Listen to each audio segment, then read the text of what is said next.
સ્થાનિક સ્વરાજ્યની ચૂંટણીના વિગલ વાગી ચૂક્યા છે। હવે પ્રચાર પ્રસારને લઈને અંતિમ ઘડીઓ ગણાઈ રહી છે। ત્યારે ગૃહમંત્રી હર્ષ સંઘવીએ નર્મદા જિલ્લાના ડેડિયાપાડામાં એટલે ધારાસભ્ય ચૈતર વસાવાના ગઢમાં ઓપરેશન લોટસ ચલાવ્યું અને ડેડિયાપાડાના આમ આદમી પાર્ટીના જે તાલુકા પ્રમુખ હતા રાજેન્દ્ર વસાવા સાથે ચૈતર વસાવાના નજીકના ગણાતા વ્યક્તિ જગદીશ વસાવાને હવે ભારતીય જનતા પાર્ટીમાં તેમણે જોડ્યા છે। આ ખૂબ મોટો ફટકો છે તે નર્મદા જિલ્લામાં માનવામાં આવી રહ્યો છે ને હજી ઘણા નેતા જોડાઈ શકે છે તેવી પણ ચર્ચાઓ વેગવાન બની છે।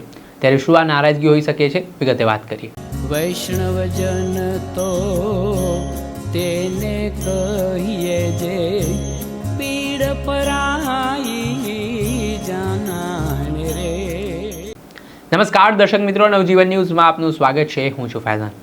સ્થાનિક સ્વરાજ્યની ચૂંટણીને લઈને નર્મદા જિલ્લામાં એક તરફ આદિવાસી વિસ્તારોમાં ધારાસભ્ય ચૈતર વસાવા છે તે સભાઓ ગજવી રહ્યા છે અને બીજી તરફ તેમના જ ગઢમાં આમ આદમી પાર્ટીના નેતાઓ હવે પાર્ટી સાથે છેડો ફાડતા નજરે પડી રહ્યા છે ને હવે ગૃહમંત્રી હર્ષ સંઘવી આ તકનો ફાયદો ઉઠાવીને અલગ અલગ જિલ્લાઓમાં ઓપરેશન લોટસ ચલાવી રહ્યા છે। આમ આદમી પાર્ટી અને કોંગ્રેસમાં તેઓ મોટા પ્રમાણમાં ગાબડું પાડતા પણ નજરે પડી રહ્યા છે। ત્યારે આ વખતે ગૃહમંત્રી હર્ષ સંઘવીએ માસ્ટર સ્ટ્રોક રમ્યો હોય તેવું કહેવાય રહ્યું છે, કેમ કે ધારાસભ્ય ચૈતર વસાવાના નજીકના ગણાતા વ્યક્તિઓને તેમણે ભારતીય જનતા પાર્ટીમાં જોડવામાં સફળ થયા છે।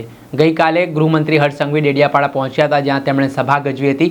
સભા ગજવ્યા બાદ ચૈતર વસાવાના જે નજીકના વ્યક્તિ હતા રાજેન્દ્ર વસાવા, જેઓ ડેડિયાપાડાના તાલુકા પ્રમુખ હતા આમ આદમી પાર્ટીમાંથી, સાથે જ જગદીશ વસાવા જેઓ ચૈતર વસાવાના ખૂબ નજીકના વ્યક્તિ ગણાતા હતા, તે બંને લોકો ભારતીય જનતા પાર્ટીમાં વિધિવત રીતે જોડાયા છે ને હવે ચૈતર વસાવાની રણનીતિ છે તેના પર પાણી ફરી વળ્યું હોય તેવું પણ કહેવાય રહ્યું છે ને આ તમામ બાબતો છે તે ટિકિટ વહેંચણીમાં નારાજગીને લઈને કહેવાઈ રહી છે। આમાં જગદીશ વસાવા અને રાજેન્દ્ર વસાવાનું કહેવું છે કે આટલા સમયથી તેઓ વફાદારીથી પક્ષ માટે કામ કરી રહ્યા છે ને આ વખતે તેમને ઈચ્છા હતી કે નર્મદા જિલ્લાના ડેડિયાપાડા તાલુકા કે સાગબારા તાલુકામાંથી તેમને ટિકિટ મળશે, તેમને ચૂંટણી લડાવવામાં આવશે, પરંતુ એવું કંઈ જોવા ના મળ્યું ને તેના જ કારણે તેમણે નારાજગી વ્યક્ત કરી અને ભારતીય જનતા પાર્ટીને સમર્થન આપવાની જાહેરાત થોડા દિવસ પહેલાં કરી અને આમ આદમી પાર્ટીમાં મોટું ભંગાણ સર્જ્યું।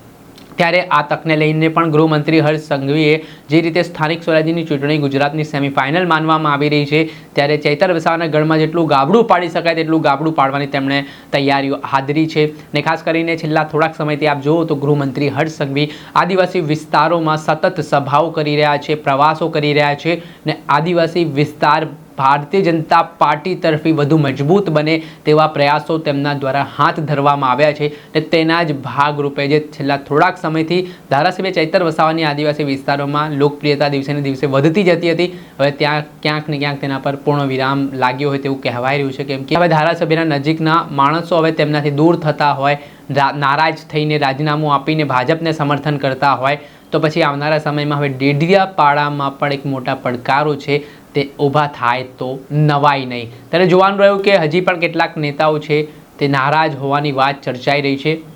પણ આ વચ્ચે ડેડિયાપાડાના ધારાસભ્ય ચૈતર વસાવા કઈ રીતની રણનીતિ ભાજપ સામે ઘડે છે, શું નવી સ્ટ્રેટેજી સાથે તેઓ પોતાના ઉમેદવારોને સમર્થન આપીને તેઓ આ જે ખરાખરીનો જંગ નર્મદા જિલ્લામાં જોવા મળી રહ્યો છે તેમાંથી સફળ બનાવે છે તે આવનારો સમય બતાવશે। દર્શક મિત્રો, આવા જ નવા વિડીયો સાથે આપને માહિતગાર કરતા રહીશું, એટલે નવજીવન ન્યૂઝ જોતા રહો।